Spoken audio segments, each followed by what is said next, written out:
Student, आपके अपने YouTube channel Shivam sir physics वाला में आपका स्वागत है।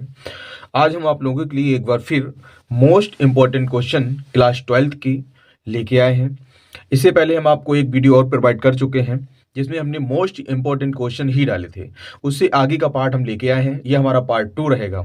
जिन लोगों ने वीडियो ना देखी हो वो हमारे प्लेलिस्ट में जाकर वीडियो को देखें, और अगर वीडियो अच्छी लगी तो सब्सक्राइब करें और वीडियो को ज़्यादा से ज़्यादा शेयर करें। तो आइए देखते हैं सबसे पहला क्वेश्चन आपका आज का क्या है।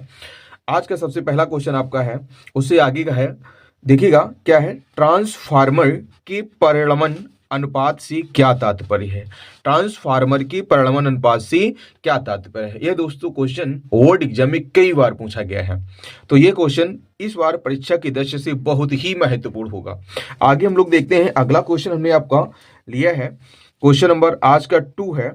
क्वेश्चन नंबर 2 की हम लोग बात करते हैं तो ये आपका क्वेश्चन है, प्रत्यावर्ती धारा का शिखर मान तथा वर्गमाध्य मूल मान से आप क्या समझते हैं? वर्गमाध्य मूल मान से आप क्या समझते हैं? ठीक है ना। अगला क्वेश्चन आपका है, हम लोग बात करते हैं अगले क्वेश्चन की। तो अगला क्वेश्चन हम यहाँ पे ले रखा है, देखिएगा क्वेश्चन नंबर 3 की बात करते हैं। तो श्रेणी अनुनादी परिपथ के लिए अनुनादी आवृत्ति का सूत्र ज्ञात करना है। अनुनादी आवृत्ति का सूत्र ज्ञात करना है। इसके बाद में उसने क्या बोला है, अनुनादी आवृत्ति प्रतिरोध पर कैसे निर्भर करती है? अनुनादी आवृत्ति प्रतिरोध पर कैसे निर्भर करती है, ये भी आपको बताना है। अगला क्वेश्चन हमने क्वेश्चन नंबर 4 की हम लोग बात करते हैं। तो क्वेश्चन नंबर 4 आपका है, प्रत्यावर्ती वोल्टेज स्रोत V बराबर V not sine omega T, V बराबर V not sine omega T से प्रेरकत्व L, धारिता C तथा प्रतिरोध R तीनों श्रेणी क्रम में जुड़े हैं। तीनों कैसे जुड़े हैं? श्रेणी क्रम में जुड़े हैं। तो यहाँ पे क्या कह रहा है, सिद्ध कीजिए कि परिपथ की प्रतिबाधा Z बराबर under root R square plus कितना है, under root R square plus XL minus XC का वर्ग। ये आपका क्या होता है? ये आपका क्या होता है? प्रेरकीय प्रतिघात होता है। ये आपका XC होता है धारतीय प्रतिघात। आगे देखिएगा आपको कला कोण भी पूछा है, tan फाई बराबर omega L minus 1 upon omega C upon कितना है R। अब देखिएगा जहां फाई है क्या, जहां फाई धारा तथा वोल्टेज के बीच क्या है, कालांतर है। आपको tan फाई बराबर ये भी आपको याद करना है, ठीक है ना। आप लोग क्वेश्चन को नोट करते रहिएगा, या तो आप स्क्रीनशॉट ले लीजिएगा या आप क्वेश्चन को अच्छे से नोट कर लीजिएगा। इन्हीं क्वेश्चनों को आप तैयार कर लीजिएगा। अगर आपका बोर्ड एग्जाम में कोई भी क्वेश्चन लॉन्ग आएगा तो इनसे जरूर होके जाएगा। अगला क्वेश्चन आपका है, वैद्युत चुंबकीय तरंगें क्या होती हैं? वैद्युत चुंबकीय तरंगें क्या होती हैं? मैक्सवेल का विद्युत चुंबकीय तरंग सिद्धांत बताइए। मैक्सवेल का क्या बताना है? विद्युत चुंबकीय तरंग सिद्धांत बताइए। इसी क्रम में हमने आपका अगला क्वेश्चन ले रखा है, पूर्ण आंतरिक परावर्तन से क्या समझते हैं? पूर्ण आंतरिक परावर्तन से क्या समझते हैं? पूर्ण आंतरिक परावर्तन के लिए आवश्यक शर्तें भी लिखना है। पूर्ण आंतरिक परावर्तन के लिए आवश्यक शर्तें भी लिखना है। तो देखिएगा इसी क्रम में आपका अगला क्वेश्चन है। अगले क्वेश्चन की हम लोग बात करते हैं, बहुत ही इंपॉर्टेंट क्वेश्चन यह है, बोर्ड एग्जाम में जरूर पूछा जाता है। या तो इसका एक अवतल के लिए आता है या हम लोग कह सकते हैं उत्तल के लिए आता है। तो यहाँ पे आपको सिद्ध करने को होता है n/v माइनस 1/u बराबर n माइनस 1/r। आगे हम लोग जैसे बात करते हैं तो अगला क्वेश्चन यहाँ पे ये कह रहा है कि किसी अवतल गोलीय पृष्ठ की बात कर रहा है, अथवा उसने फिर कहा है कि उत्तल गोलीय पृष्ठ। अवतल गोलीय पृष्ठ या उत्तल गोलीय पृष्ठ, सूत्र दोनों का सेम ही आता है। अवतल गोलीय पृष्ठ और उत्तल गोलीय पृष्ठ का सूत्र क्या होता है? दोनों का सेम आता है। पर आपतित प्रकाश के अपवर्तन के लिए, आपतित प्रकाश के अपवर्तन के लिए तो देखिएगा कितना है, n/v माइनस फिर कितना कह रहा है 1/u बराबर n माइनस 1/r। ये हमको सिद्ध करना है, मतलब निगमन करना है। पूरी सूत्र का क्या करना है? निगमन। और इनका अर्थ भी बताना है। प्रतीक यहाँ पे क्या कर रहे हैं, यहाँ प्रतीकों के सामान्य अर्थ हैं। प्रतीकों के सामान्य अर्थ क्या है ये भी हमको बताना है कि n क्या है, v क्या है और u क्या है, ठीक है ना। n यहाँ पे क्या है, अपवर्तनांक होगा। v क्या होगा आपका प्रतिबिंब की दूरी, u क्या होगा वस्तु की दूरी, r क्या होगी आपकी वक्रता त्रिज्या होगी। क्या होगी? वक्रता त्रिज्या होगी। n आपका अपवर्तनांक है। इसी क्रम में हम लोग बात करते हैं नेक्स्ट क्वेश्चन की। अगला क्वेश्चन आपका है क्वेश्चन नंबर 8 की हम लोग बात करते हैं।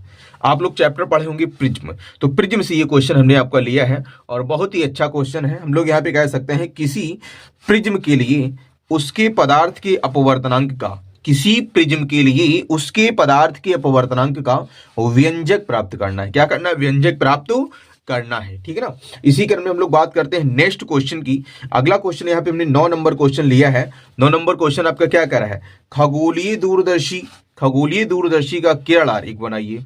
खगोलीय दूरदर्शी का क्या बनाना है? किरण आरेख। अगर ओनली किरण आरेख ही बनाने के लिए आता है तो ये लगभग 2 नंबर का ही किरण आरेख बनाने के लिए आता है। अगर ये पूरा आएगा, पूरा क्वेश्चन अगर आता है तो आपका ये क्वेश्चन आएगा लॉन्ग क्वेश्चन में पूरा आता है, ये आपका क्वेश्चन 5 या 6 नंबर में आता है। तो हम लोग बात करते हैं यहाँ पर तथा इसकी आवर्धन क्षमता ज्ञात करना है, क्षमता का सूत्र भी निगमन करना है, तथा जब अंतिम प्रतिबिंब क्या कह रहा है? स्पष्ट दृष्टि की न्यूनतम दूरी पर बन रहा है। जब अंतिम प्रतिबिंब कहां बन रहा है? स्पष्ट दृष्टि की न्यूनतम दूरी पर बन रहा है। आगे हम लोग दोस्तों बात करते हैं क्वेश्चन नंबर 10 की बात करते हैं। क्वेश्चन नंबर 10 यहाँ पे ये कह रहा है, क्वेश्चन नंबर 10 है आपका, हाइगेन्स के तरंग संबंधी सिद्धांत की व्याख्या कीजिए। हाइगेन्स का तरंग सिद्धांत, हाइगेन्स की तरंग संबंधी सिद्धांत की व्याख्या कीजिए। मतलब इसका यह है कि हाइगेन्स का तरंग सिद्धांत, ठीक है ना, आप लोग क्वेश्चन हेडिंग पढ़े होंगे, हाइगेन्स का तरंग सिद्धांत, ठीक है ना। तो यहाँ पे आपसे पूछा है तरंग सिद्धांत क्या होता है। आगे हम लोग बात करते हैं क्वेश्चन नंबर 11 की, हाइगेन्स की द्वितीयक तरंगिकाओं का सिद्धांत लिखिए। क्या करना है? द्वितीयक तरंगिकाओं का सिद्धांत भी बताना है। इसके आधार पर उसने क्या बोला है? इसके आधार पर प्रकाश के अपवर्तन, हमने यहाँ पे एक ही क्वेश्चन लिया है, प्रकाश के अपवर्तन, या हो सकता है सेम ऐसा ही क्वेश्चन वैसे वो भी लगता है, चाहे अपवर्तन हो या परावर्तन हो, दोनों एक ही टाइप से हैं, विधियां दोनों की एक ही हैं, थोड़ा सा केवल अंतर होता है चित्र में। तो यहाँ पे हम लोग कह सकते हैं नियम की व्याख्या करना है, प्रकाश के अपवर्तन का भी नियम बताना है और परावर्तन का भी नियम। हमने यहाँ पे ओनली ले रखा है अपवर्तन का नियम, हो सकता है पेपर में आ जाए परावर्तन का नियम। आगे हम लोग बात करते हैं, हमने केवल प्रारूप लिया है, हम लोग ये भी नहीं कह सकते कि ये आपका 100% सेम यही पूरा पेपर फंस जाएगा।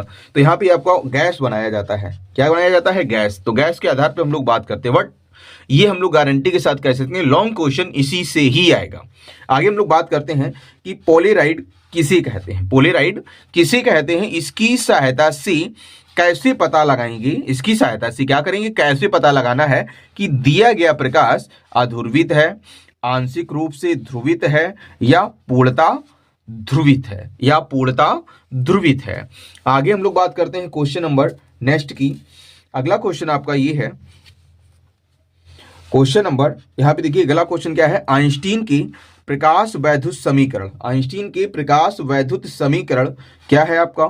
1/2 mv², मतलब हाफ mv² बराबर आपसे कह रहा है H, फिर क्या है? न्यू माइनस न्यू नॉट, ये आपकी आवृत्ति होती है, यह देहली आवृत्ति होती है। H क्या है आपका? प्लैंक नियतांक होता है। क्या होता है? प्लैंक नियतांक होता है। इसकी स्थापना करना है। फिर इसके आधार पर क्या आपको बताना है? इसके आधार पर प्रकाश वैद्युत प्रभाव के नियमों की व्याख्या करनी। इसी के आधार पर प्रकाश वैद्युत नियमों की क्या करनी है? व्याख्या करनी है। फिर आगे हम लोग बात करते हैं अगले क्वेश्चन की। तो अगला क्वेश्चन आपका ये है कि एक परमाणु द्रव्यमान मात्रक AMU, एक परमाणु द्रव्यमान मात्रक AMU का क्या अर्थ होता है? फिर इसका किलोग्राम से क्या संबंध है?